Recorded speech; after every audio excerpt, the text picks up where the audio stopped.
কি মন্ত্রী, কি এমএলএ, কি ব্যবসায়ী, কি জজ, ব্যারিস্টার, কিসের এত অহংকার, কিসের এত গৌরব? সময় চলিয়া যায় নদীর স্রোতের প্রায়, সোনার ঘড়িটি বলে টিক টিক টিক, যে না চলে তার তালে তার জনম শত ধিক ঠিক ঠিক। তুলবি যদি ননি মাখন ভোরের বেলায় তোলো, শিশুকালে যেমন তেমন, বৃদ্ধকালে ভজনে বাধায় গণ্ডগোল। সন্তানকে যদি শিক্ষা দিতে হয়, শিশুকালে শিক্ষা দিতে হয়। একটু পূর্বে একটা বাচ্চা মেয়ে গান করে গেল, মেয়েটার নাম দীপান্বিতা কয়াল, তাই তো? নামটা জানেন? দীপান্বিতা কয়াল। কিছুদিন পূর্বে ইউটিউব আর ফেসবুকে বিরাট ভাইরাল, তাকে ট্রোল করতে কেউ ছাড়েনি। বাচ্চা মেয়ে তো, বাচ্চা মেয়ে, মুখে কথাগুলোর জন্য বড় বড় লাগছে, কিন্তু ওই মেয়েটা ওই বয়সে যে শিক্ষায় শিক্ষিত হয়েছে, আপনার 90 বছর বয়সেও তা হয়নি। হয়েছে? একটাও আলফাল কথা বলে না। আমি যদিও জানি না কোথায় ও শিখেছে, তবে ও যে কথাগুলো বলে আমি সম্ভবত আমার যেটা উপলব্ধি রাধাপদ ঘোষের কাছ থেকে নিয়েছে। রাধাপদ ঘোষ তত্ত্ব সম্রাট, আমি মানি অন্তত। কীর্তন জগতে আমি 4-5 জন কীর্তনিয়াকে খুবই সম্মান করি কীর্তন জগতে। তাদের মধ্যে প্রত্যেকেই পায় এই আসরে বিগত দিনে গান করে গেছেন। 4-5 জনের নাম, যাদের নাম আমি নাই বা বললাম, সেই 4-5 জন এখানে প্রত্যেকেই গান করে গেছে এই মঞ্চে। তাহলে ওই বাচ্চা মেয়েটা ওইটুকু বয়সে যে জ্ঞানটা নিজের মধ্যে বসিয়েছে, আপনার 90 বছর বয়সেও তা হলো না।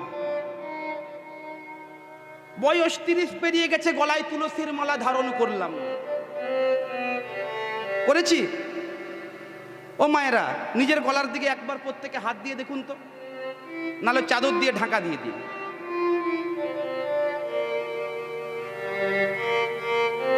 তুলসীর মাল জেনা পরে ছাড়, পামর পাষণ্ড মতি, তিলক ধারণ না করে যে জন, কি হবে তাহার গতি, কি হবে তাহার গতি। তুলসীর মালা আমরা পরব না, আমরা সময় থেকে পথে আসব না। এটা মানুষের স্বভাব, প্রতিটি মানুষের স্বভাব, সময় থেকে যাব না। যখন ডাকার সময় আসবে, যাওয়ার সময় আসবে, হরি হরি হরি কৃপা করবে। মায়েরা বলুন, আপনার সঙ্গে যার বন্ধুত্ব আছে, তাকে যদি কখনো 1000 টাকা ধার চান, সে কিন্তু আপনাকে দেবে। আপনি হঠাৎ করে আমাকে এসে যদি বলেন আমাকে 1000 টাকা ধার দিন না, আমি আপনাকে চিনি না, দেবো কেন? তেমনি ভগবানের সঙ্গে আপনি নিত্য সম্পর্ক করলেন না, তুলসীর মালাটা ধারণ করলেন না, ভগবান কৃপা করবে? কখনো করবে না। আপনারা বলবেন তুলসীর মালা পরবো কেন, লাভটা কি? ও মায়েরা, কথাগুলো একটাও বাইরের, শাস্ত্রের বাইরে কথা বলবো না, একটু যুক্তি দিয়ে বোঝানোর চেষ্টা করব, আপনারা বুঝবার চেষ্টা করুন। বাংলা ফিল্ম দেখেছেন? 1990, 95, 2000 সালের যেসব বাংলা ফিল্মগুলো দেখেছেন? বাংলা সিনেমা যেগুলো টলিউড থেকে বেরিয়েছিল, দেখেছেন? দেখবেন এই প্রত্যেকটা বইয়ে, প্রায় বইয়ে একটা কমন ঘটনা থাকে। একটু আস্তে আসুন, একটু কমন ঘটনা থাকে। কি জানেন? এই প্রত্যেকটা ফিল্মে 3টে প্রধান ক্যারেক্টার। কি? একটা নায়ক, একটা নায়িকা, আরেকটা থাকে ভিলেন। আর দেখবেন এই সিনেমাটা যখন মানে শেষ হতে চলেছে, এই সিনেমার একটা কমন ঘটনা একটা উপস্থিত হয়। কি? ভিলেন নায়িকাকে তুলে নিয়ে যাবে। কমন ঘটনা এটা। ভিলেন নায়িকাকে তুলে নিয়ে যাবে, আর তুলে নিয়ে গেলেই নায়ক ওই নায়িকার টানে টুকটুক টুকটুক করে এসে ওখানে অ্যাকশন ট্যাকশন করে নায়িকাকে উদ্ধার করবে। মায়েরা, আপনি আর আমি যদি ভিলেন হতে পারি, তুলসীকে সে হচ্ছে কৃষ্ণ পেয়সী, আমরা যদি ভিলেন হয়ে কৃষ্ণর পেয়সীকে যদি আটকে ধরতে পারি, ছাড়বো না। যদি ভিলেন হয়ে যদি আমি আটকে ধরতে পারি,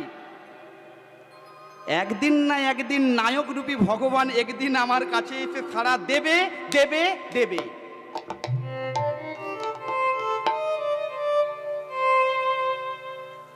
রামায়ণের রাবণ বড় ভিলেন ছিলেন, তাই না? আমরা তো সবাই তাই জানি। ও মায়েরা, রামায়ণের রাবণ খুব ভিলেন ছিলেন, তাই না? খলনায়ক, মুখ্য চরিত্র, খলনায়ক, নাস্তিক, তাই তো? আমরা সকলে তাই জানি। কিন্তু একবার যদি বৈষ্ণবীয় ভাবে যদি একদম ভেতরে প্রবেশ করে দেখেন, বুঝতে পারবেন রামায়ণের রামচন্দ্র কখনো ভিলেন ছিলেন না, এই রাবণ কখনো ভিলেন ছিলেন না। রাবণ একদিন মন্দোদরীর সঙ্গে বসে বসে গল্প করতে করতে হঠাৎ করে বলে ফেলেছে যে সীতাকে আমি অশোক কাননে রেখেছি। অহংকারের সঙ্গে, দাম্ভিকের সঙ্গে বলছে সীতাকে আমি অশোক কাননে রেখেছি। বলছে তুমি সীতাকে অশোক কাননে রেখেছে কেন? তুমি ওকে ছেড়ে দাও, ও রাম ঘরণী। বলে অশোক কাননে রাখবো না। সীতামা কে জানো? বলে কি বললে? আরেকবার বলো। তুমি সীতাকে মা বললে? বলে হ্যাঁ মাই তো। সীতাকে মা বলবো না? মাই তো। বলে তুমি যদি সীতাকে মা বলে ভাবো, মাকে কেউ অশোক কাননে রাখে? ও মায়েরা, তোমাদের ছেলে তোমাকে কখনো অশোক কাননে রেখে আসে? বনবাসে রাখে? রাখে না তো। বলে শোনো মন্দোদরী, আমি কোথায় রেখেছি জানো? আমি রেখেছি অশোক কাননে। অশোক, যেখানে কোনো শোকের ছায়া নেই, আমি সেখানে রেখেছি সীতাকে। বলছে তা না হয় বুঝলাম, তুমি চেরিগণ দিয়ে নির্যাতন করো কেন? চেরিগণ দিয়ে তুমি নির্যাতন করো, এটা কি ঠিক? বলে শোনো, আমি যদি চেরিগণ দিয়ে নির্যাতন সীতামাকে না করি, সীতামা হা রাম, প্রাণ রাম বলে চিৎকার করবে না, কাঁদবে না? আর সে যদি না কেঁদে রামচন্দ্রকে ডাকে, রামচন্দ্র কখনো এই লঙ্কাপুরীতে আসবে না। রামচন্দ্র চরণধুলি না পড়লে এখানে লঙ্কাতে তুলসীর বৃক্ষ রোপণ হবে না। তুলসীর বৃক্ষ যদি রোপণ না হয়, তাহলে কখনো প্রসাদ হবে না। আর সেই প্রসাদ যদি ভক্তদের মাঝে বিতরণ না হয়, সেটা কখনো মহাপ্রসাদ হবে না। রাক্ষস কুল কখনোই উদ্ধার হবে না। 1 লক্ষ পুত্র 1.5 লক্ষ নাতি রাবণ এমনি ক্ষয় করেনি। কারণ রামচন্দ্রের হাতে যদি মৃত্যু হয়, সেটা মুক্তি হয়ে যায়। মৃত্যু আর মুক্তির মধ্যে পার্থক্য কি জানেন মা? ও মা, মৃত্যু আর মুক্তির মধ্যে পার্থক্য কি জানেন? আমাদের যদি মৃত্যু হয়, ভিন্ন ভিন্ন কর্ম অনুসারে আমাদেরকে আবার এ জগতে উপস্থিত হতে হয়। কিন্তু মুক্তি যদি একবারে হয়ে যায়, ভগবান কৃপা করে দেয়, তারে বৈকুণ্ঠবাসী ভগবানের চরণ প্রান্তে ঠাঁই দেয়, তাকে আর ভিন্ন ভিন্ন কর্ম অনুসারে এ জগতে আসতে হয় না। তাহলে আমরা কিন্তু সেই ভগবানের বাণী, সেই ভগবানের শেখানো পথে আমরা কেউ চলার চেষ্টাও করলাম না, ভাবলাম না একবার। আজকে মহাপ্রভু সেই হরিনামের খেলা খেলতে খেলতে খেলতে খেলতে দাদা নিতাইকে ডেকে বলছে, দাদা নিতাইকে ডেকে বলছে, দাদা আমার আর ভালো লাগে না, আমার মায়ের কথা মনে পড়েছে। কোন মা? এই ধরিত্রী মা। বৈষ্ণবীয় শাস্ত্র বলছে, বৈষ্ণব পদকর্তাগণ বলছেন, কোন মা? এই ধরিত্রী মা। কোন সূর্য? আয়ু সূর্য ডুবতে বসেছে পাটে, এই ধরিত্রী মা আমায় ডাকছে। কারণ আমরা যে যত বড়ই কোটিপতি হই, যত বড়ই উকিল, জজ, ব্যারিস্টার হই না কেন, পোড়ালে দুমুষ্ট ছাই। কিসের অহংকার? অহংকার যাবে কোথায়? পুড়িয়ে দিলে দুমুষ্ট ছাই। আমরা যারা আজকে বলি আমি অমুক কীর্তনিয়া, অমুক পাল বাবু, অমুক সরকার বাবু, আমি অমুক ভট্টাচার্য বাবু, কত ব্র্যান্ড গেল এলো। সময়ের কালের যখন স্রোত, কালাকালের কর্তা যখন আসবে তোমাকে চলে যেতেই হবে। আমি যেই হই না কেন, আপনারা বাবা বিচার করে দেখবেন, HMT কোম্পানির ঘড়ি, নোকিয়া ফোন, অ্যাম্বাসেডর, এই যে ব্র্যান্ডগুলো, HMT কোম্পানির ঘড়ি, অ্যাম্বাসেডর মানে সাদা রঙের ট্যাক্সি গাড়ি, HMT ঘড়ি, এইগুলো কি আর এখনো সমাজে চলে? কেউ অ্যাম্বাসেডর কেনে না। নোকিয়া ফোন এখন কেউ কিনতে চায় না। কিন্তু এককালের সময়ে এরা কিন্তু ব্র্যান্ড ছিল। আজও আমরা ব্র্যান্ড বলে বলি, কিন্তু ব্যবহার আর করি না। আমরা যত বড়ই ব্র্যান্ড হই, যত বড়ই অহংকার কোটিপতি হই, সময়ের যখন ফের আসবে তোমাকে মিশে যেতেই হবে। এটার জন্য দুটো মত কখনো হবে না। তাই ভগবান আমার দাদা নিতাইকে ডেকে বলছে, দাদা ভক্তগণ আমি আর থাকতে পারছি না, তোমরা সকলে মিলে চলো আমার আঙ্গিনায়, আমার মাকে দেখার জন্য খুব ইচ্ছা করছে। দিন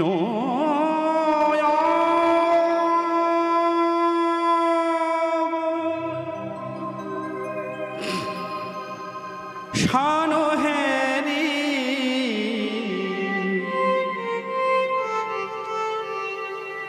গৃহেতে চলে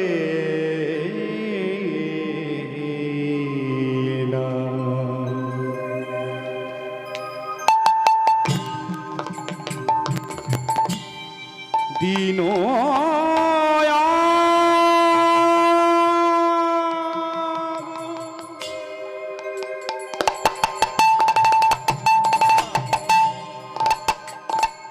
শানো হেরি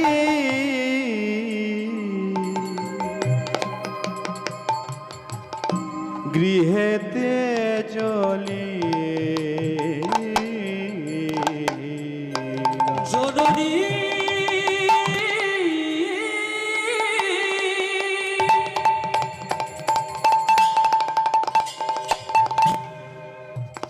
জননী চরণে আসি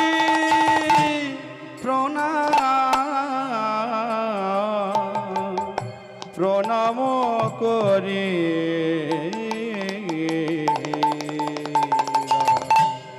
জননী চরণে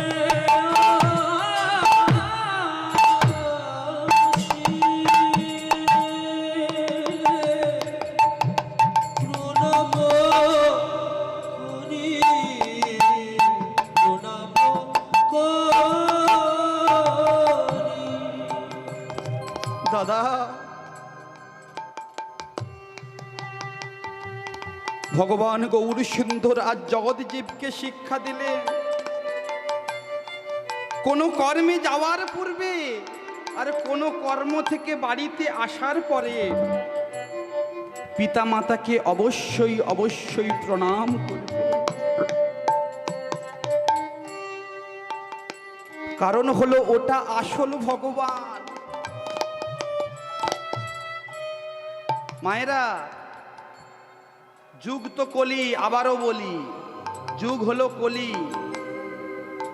এখন নিজের বাবা মার থেকে শ্বশুর শাশুড়ির গুরুত্ব অনেক বেশি, তাই না? ও বাবা, নিজের বাবা মার থেকে শ্বশুর শাশুড়ির গুরুত্ব অনেক বেশি।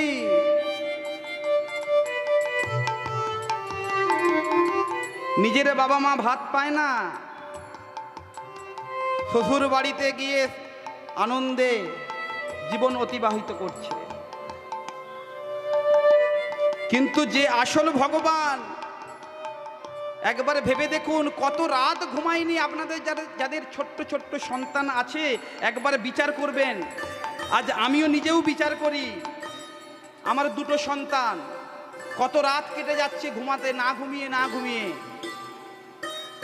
বিছানায় প্রস্রাব করে দিয়েছে বর্ষাকালে, কাঁথাগুলো শুকোচ্ছে না, বাচ্চাকে শুকনো জায়গাতে ঘুমিয়ে নিজে বিছানায়, ভিজা বিছানায় আমি আর ওর মা ঘুমাচ্ছি।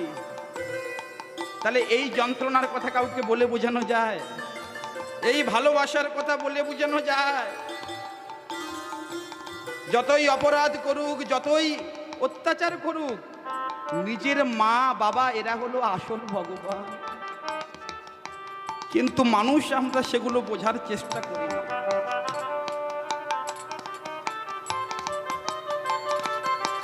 দাদা নিতাইকে ডেকে ভগবান বলছে, শোনো মা, শোনো ভক্তগণ, কেন মাকে দেখার জন্য এত কষ্ট জানো আমার? কেন দেখার জন্য কেন এত কষ্ট জানো? আমার মা হলো জনম দুঃখিনী সচিমা। 8টা কন্যা সন্তান এক এক করে জন্ম নিয়েছে, তারা মারা গেছে এক এক করে। আঁকড়ে ধরার মতো ছিল আমার দাদা বিশ্বরূপ, সেও সন্ন্যাস নিয়ে চলে গেল। কিন্তু মা শুধু, মায়ের শুধু একমাত্র অবলম্বন আমি। আমার বাবাও চলে গেছে, আমার দিদিরা চলে গেছে। আমার মা দিনের পর দিন একের পর এক শুধু মৃত্যু সংখ্যা গুনে যাচ্ছে। একটার পর একটা লাশ বাড়ি থেকে বেরিয়ে যাচ্ছে। আমার মা সেটা দেখেছে, শুধু আঁকড়ে ধরেছে আমাকে। কতটা ভালোবাসি আমার মাকে, না দেখে আমি থাকতে পারি না। তাই জননী চরণে আসি,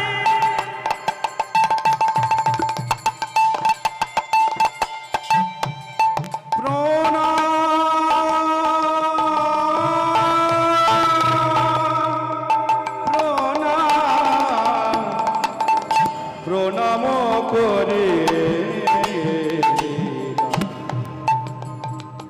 বলে, মা গো আমায়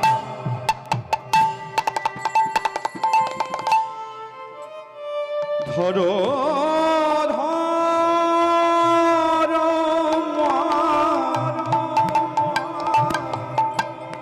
আমার অঙ্গ কাঁপি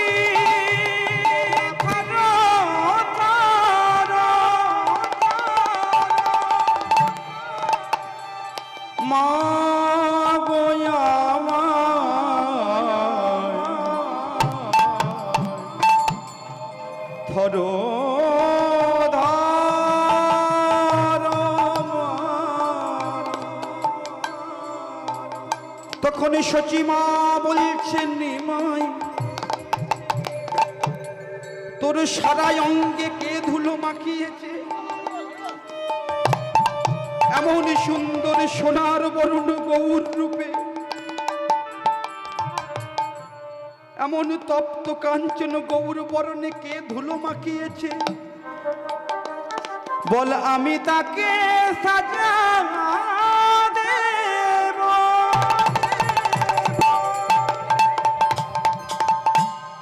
তখন নদিয়ার চাঁদে গৌর বলে,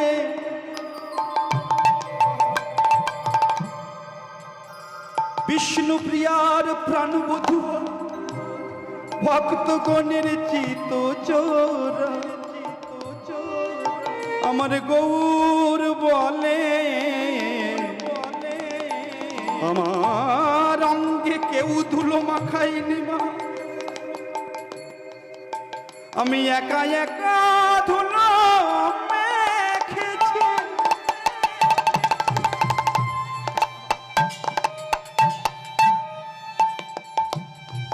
সচিমা বিশ্বাস করলেন না, নিমাইয়ের কথা সচিমা বিশ্বাস করলেন না। পাশে ছিল গদাধর, গদাধরকে ডেকে বলছে, গদাধর আমি তোমাকে বলেছিলাম যে আমার গৌরের অঙ্গে যেন না কেউ ধুলো দেয়। মা শোনো। গদাধর বলে, মা তুমি শোনো, ওই এমনি এমনি ধুলো মাখে না মা, ওকে যারে আমরা সকলে জানা গৌর বলে ভাবি, ও তো শুধু গৌর নয়, ও তো সেই ব্রজের বাঁকা কালো শশী, সেই তো এসেছে। আসলে কি জানো মা, ও স্বাদ পেয়েছে,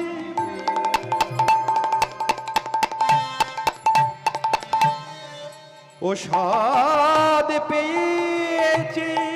এই বলে ফেল। কি বললি? স্বাদ পেয়েছে? ও মায়েরা, একবার মাটিটা নিয়ে একবার চেখে দেখুন তো, মাটি কি লাগে? নুন, মিষ্টি, না টক, না ঝাল, কোনটা লাগে? তুই বললি স্বাদ পেয়েছে। মা শোনো, এইবারে বলি ভক্ত পদ ধুলি মাখা, ও স্বাদ পেয়েছে। ভক্ত পদ ধুলি ও স্বাদ পেয়েছে। তাই নিমাই বলে ধুলায় ধূসর অঙ্গ গদ গদ নয় ধূসর অঙ্গ গদ গদ ধুলায় ধূসর অঙ্গ, ধুলায় ধূসর অঙ্গ, ধুলায় ধূসর অঙ্গ গদ গদ ধুলায় ধূসর অঙ্গ, ধুলায় ধূসর অঙ্গ, ধুলায় ধূসর অঙ্গ গদ গদ রাধা মোহন পদ করত হিয়া। রাধা মোহন করত হিয়া। রাধা মোহন পদ করত হিয়া। রাধা মোহন করত হিয়া। বলে এ রাধা মোহন